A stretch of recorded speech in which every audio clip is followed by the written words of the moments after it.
नमस्कार, IND special में आप सभी का बहुत स्वागत है। और आज की चर्चा होने वाली है 23 की जंग डिजिटल के संग। किस तरह से दोनों ही पार्टियां यानी कि कांग्रेस और बीजेपी डिजिटल की इस जंग में कितनी तैयार हैं, इस पर हम चर्चा करने वाले हैं। दोनों पार्टियों के अगर हम ट्विटर फॉलोअर्स की बात करें तो वो 1.1 मिलियन है, बीजेपी और कांग्रेस के। एक समय कांग्रेस के फॉलोअर्स बीजेपी से आगे निकल गए थे, लेकिन फिलहाल 1.1 मिलियन लगभग दोनों के फॉलोअर हैं। फेसबुक में भी दोनों ही पार्टियां काफी मजबूत है। डिजिटल में और कुछ क्या सामने आ रहा है सोशल मीडिया के अलावा भी, इस पर भी हमारी चर्चा बनी रहेगी। और साथ ही साथ हम आपको यह भी बताएंगे कि कांग्रेस का डिजिटल कनेक्ट प्रोग्राम पर किस तरह से फोकस है। कांग्रेस ने सोशल मीडिया के माध्यम से घर घर तक पहुंचने की कैसी रणनीति बनाई है, और सभी तकरीबन 63,000 से ज्यादा जो बूथ हैं वहां पर साइबर योद्धाओं को किस तरह से तैनात किया जाएगा। मतदाताओं को सोशल मीडिया के माध्यम से जोड़ने का किस तरह से प्रयास होगा। 2023 फतह के लिए एमपी में 51% वाला, यानी कि अगर हम बीजेपी के प्लान की बात करें तो बीजेपी का 51% वोट वाला प्लान भी तैयार हो रहा है और लगभग तैयार हो भी चुका है। एमपी की डिजिटल बूथ योजना को पूरे देश में लागू करने की भी तैयारी है और यह भी बताया जा रहा है कि तकरीबन 65,000 बूथों पर उतरने की तैयारी है। अब आपको हम सीधा सुनवा देते हैं कि बीजेपी और कांग्रेस की क्या प्रतिक्रिया है इस पूरे मुद्दे पर, उसके बाद चर्चा को शुरू करेंगे।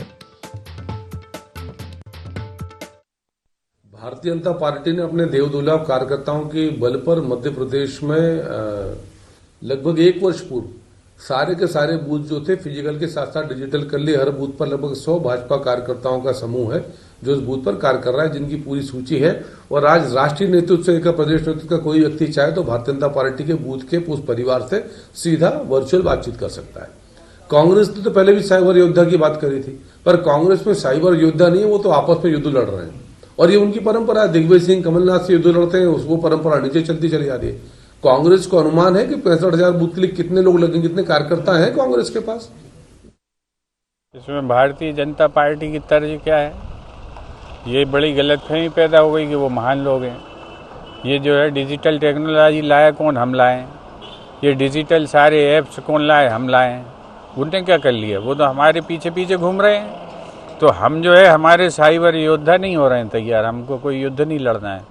हमारा जो है सूचना केंद्र तैयार हो रहा है और उसमें हमारे जो मैसेंजर्स हैं वो पार्टी का संदेश लेके गांव-गांव तक जाएंगे। युद्ध लड़ना ये भारतीय जनता पार्टी का धंधा है और उनको युद्ध लड़ने दीजिए। उनके पास योद्धा होते हैं, हमारे पास योद्धा नहीं है। हमारे पास जो है सिपाही हैं, हमारे पास जो है हमारा वॉलंटियर है, हमारे पास हमारे कार्यकर्ता हैं। तो किसके पास वॉलंटियर है, किसके पास योद्धा है, किसके पास कार्यकर्ता है, अब इसे हम समझने की कोशिश करते हैं और आप तक इस बात को समझाने की भी कोशिश करते हैं कि किसकी पार्टी कितनी तैयारी है। दोनों पार्टियों की अपनी अपनी। राजपाल सिंह सिसोदिया जी हमारे साथ जुड़ चुके हैं, प्रदेश प्रवक्ता हैं भारतीय जनता पार्टी के। सिद्धार्थ राजावत जी हमारे साथ जुड़ चुके हैं, प्रदेश प्रवक्ता हैं मध्य प्रदेश कांग्रेस के। और देवदत्त दुबे साहब भी हमारे साथ जुड़ चुके हैं, वरिष्ठ पत्रकार हैं। मैं राजपाल जी से शुरुआत करता हूं। राजपाल जी, पहले बूथों को डिजिटल करने की बारी हो और फिर आप लोगों ने प्रवास भी चलाया था, जिस तरह से आपके तमाम नेता बूथों का दौरा कर रहे थे और अब ये 65,000 बूथों पर उतरने की तैयारी है। क्या कुछ और शामिल है आप लोगों की इस कवायद में? भारतीय जनता पार्टी की सबसे प्रारंभिक और प्राथमिक इकाई कोई होती है तो उसको हम कहते हैं मतदान केंद्र इकाई, जिसे बाद में बोलचाल की भाषा में हम बूथ कमेटी भी कहने लगे और बूथ इकाई भी कहने लगे।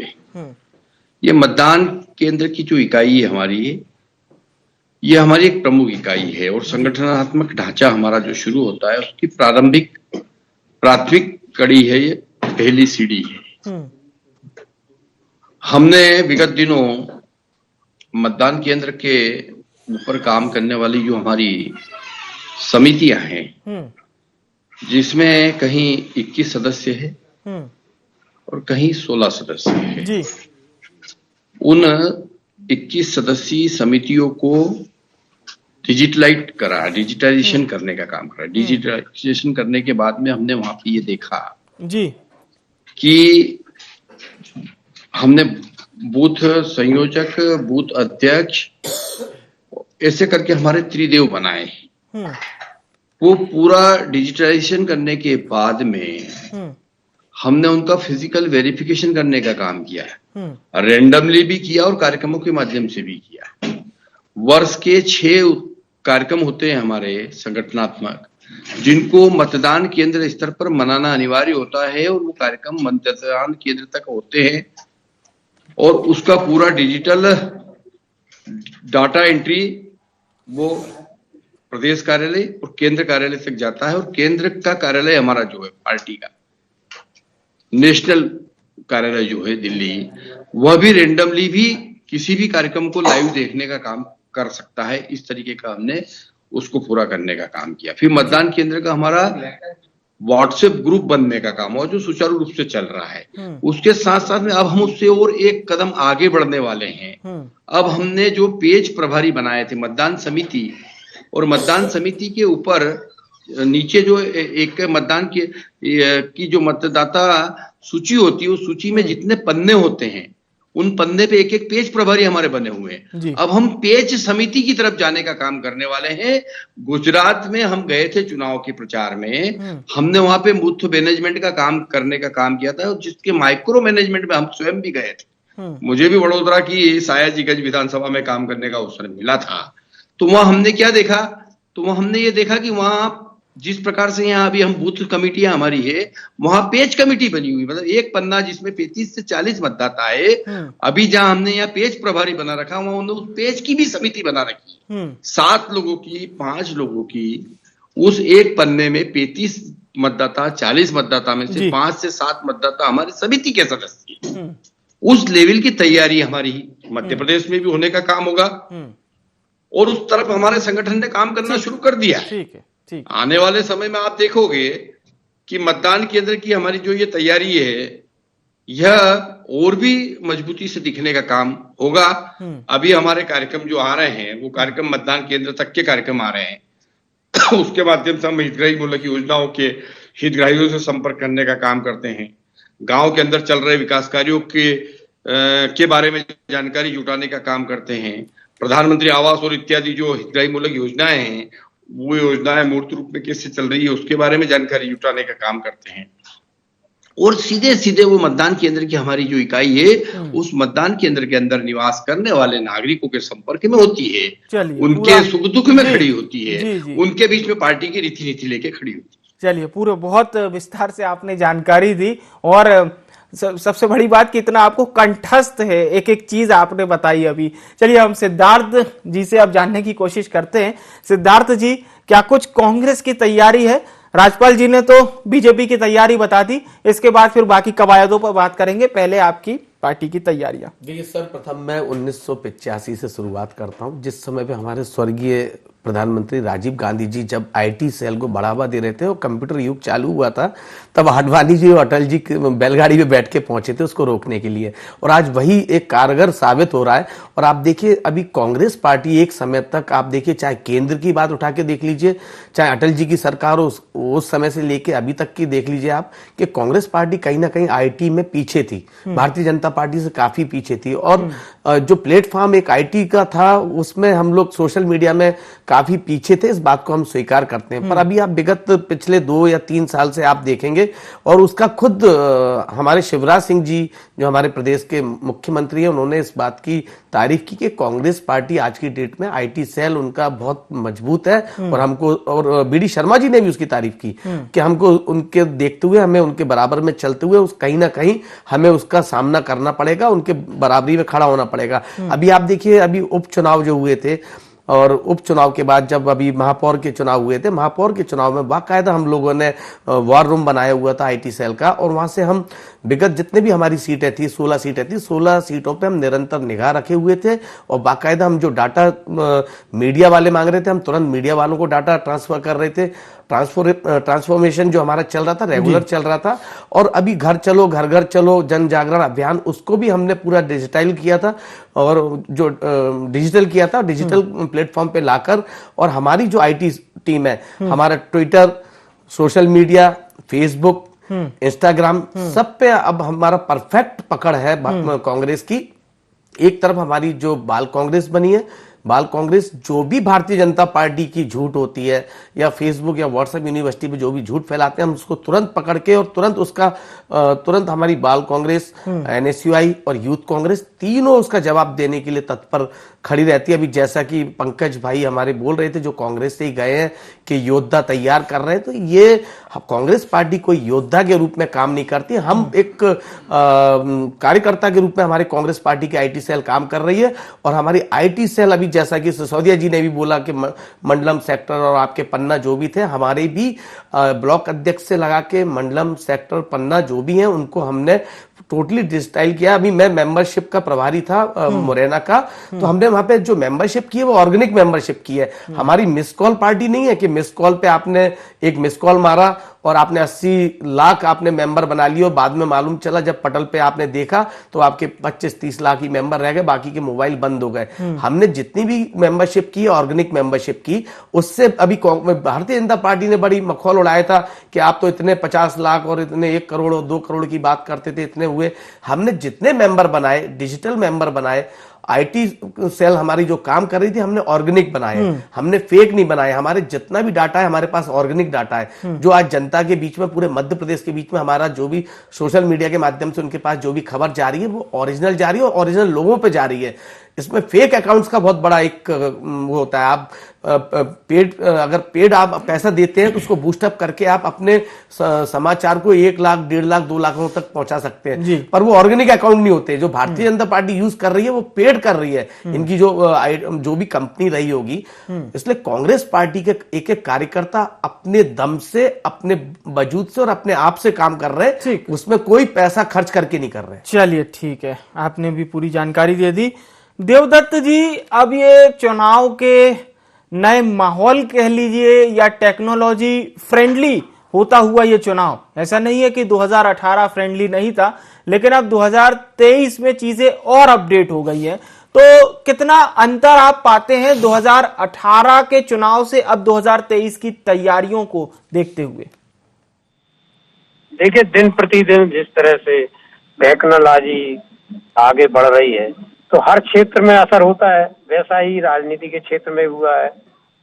जब हम लोग छोटे थे तब देखते थे गेरू घोर के और वो लिख देते थे नारे यारे दीवार में, या वो सूत का कपड़ा लाया और वो नील से कुछ लिख दिया, नारे वोट दो।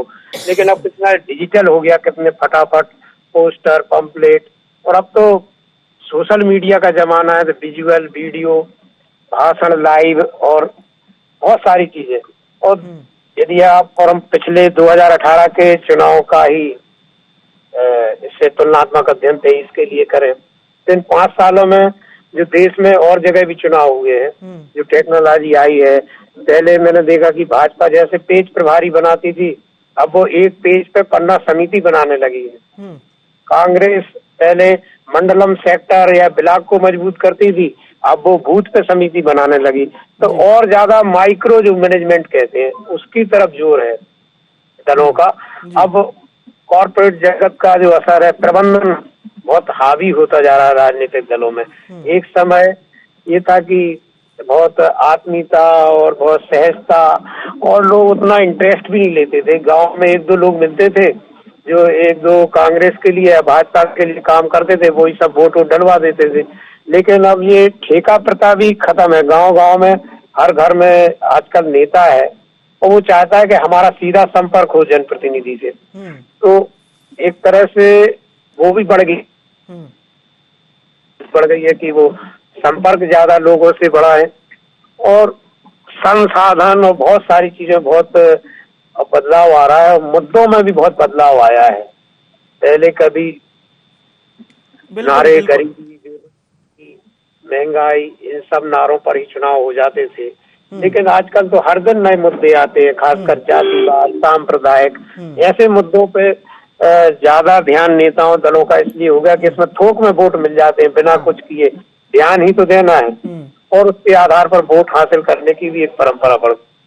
लेकिन दलों को समझना चाहिए कि अब जागरूकता है, नई पीढ़ी इन चीजों से ज्यादा इत्तेफाक नहीं रखती, न जातिवाद पे भरोसा है, न धार्मिक उस पे।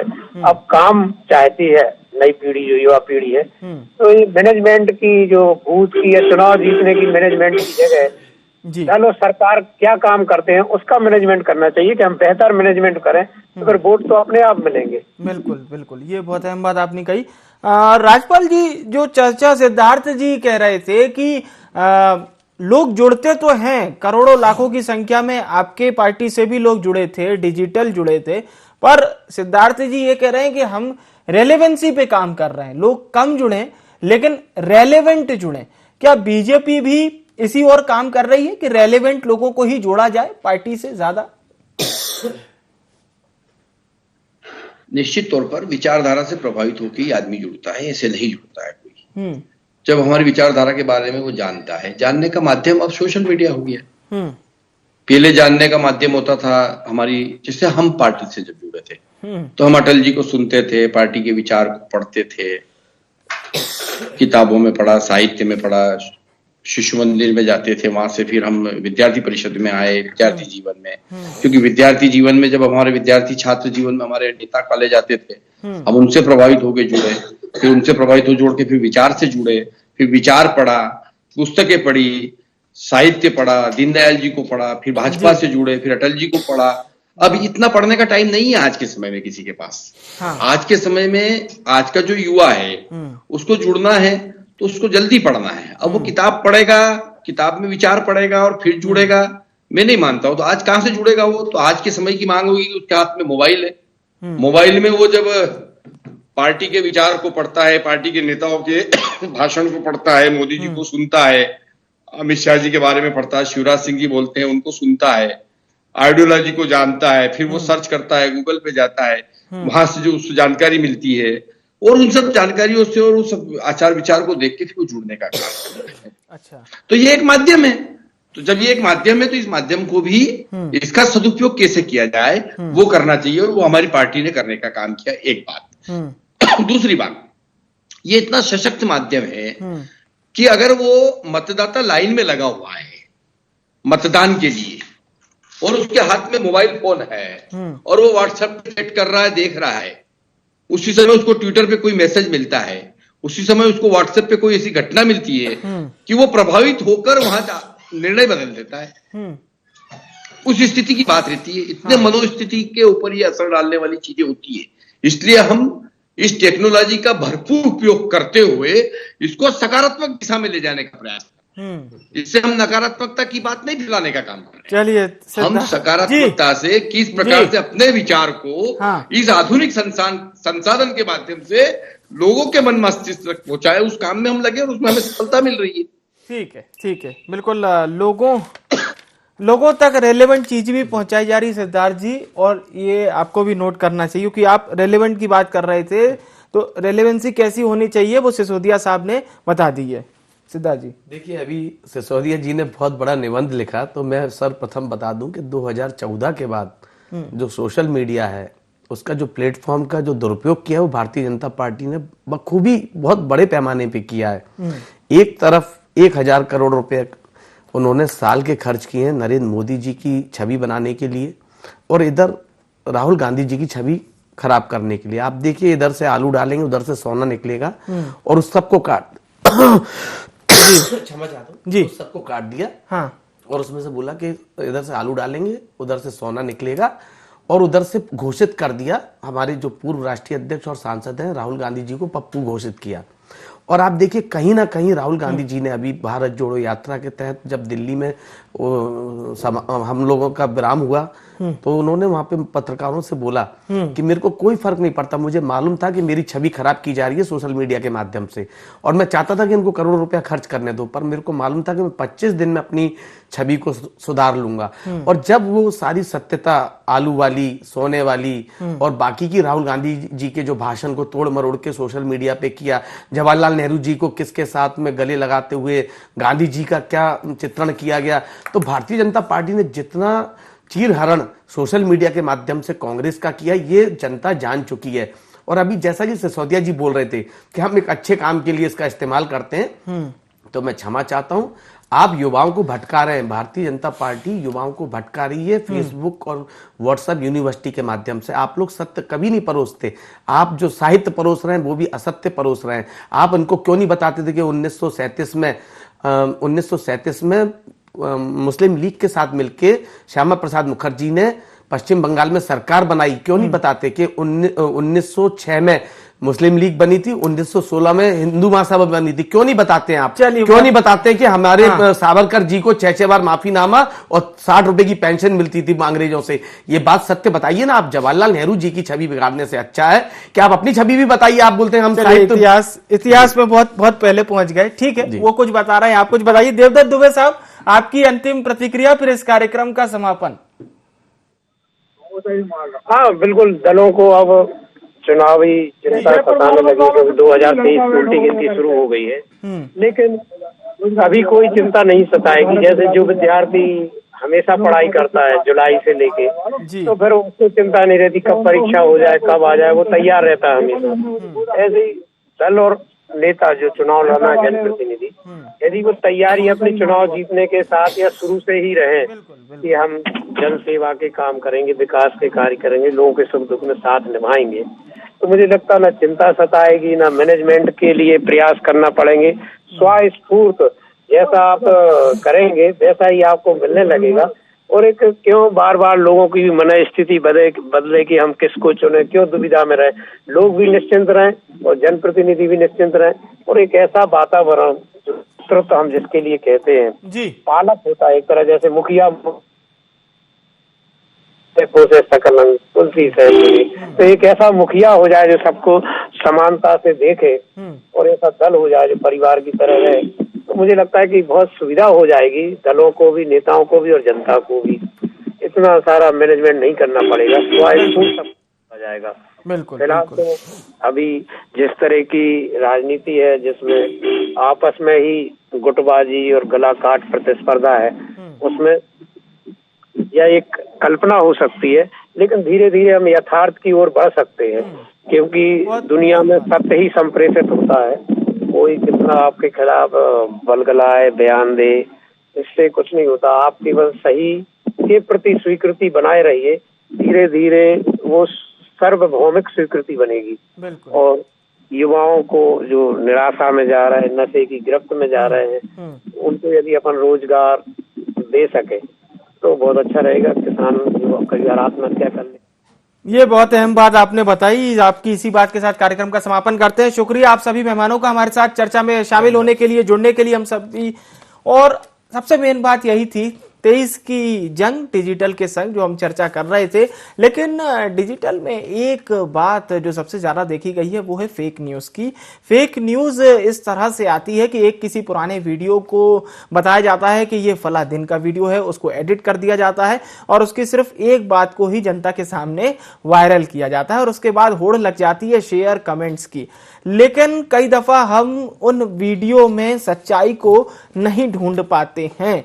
क्या आपके भी मोबाइल में इस तरह के वायरल वीडियो, फेक वीडियो और एडिटेड वीडियो आ रहे हैं? तो सचेत हो जाइए आने वाले एक साल में, क्योंकि चुनावी ईयर में इस तरह के वीडियो बहुत वायरल होते हैं। तो रेलेवेंसी पर ध्यान देना होगा, और कहीं ना कहीं दोनों पार्टियां भी इस दिशा में सोच रही होंगी, क्योंकि दोनों पार्टियों के आईटी सेल के जो कार्यकर्ता हैं, जो जनता तक वीडियो परोसते हैं, उन्हें भी इस बात का ध्यान रखना होगा ताकि पब्लिक तक जो भी मैसेज पहुंचे बहुत ही रेलेवेंट पहुंचे, बिल्कुल सच्चाई पर आधारित ही पहुंचे, प्रामाणिक पहुंचे। इस और दोनों पार्टियों को ध्यान अवश्य देना चाहिए। फिलहाल के लिए IND स्पेशल में इतना ही। मुझे आने विवेक को दीजिए इजाजत। नमस्कार।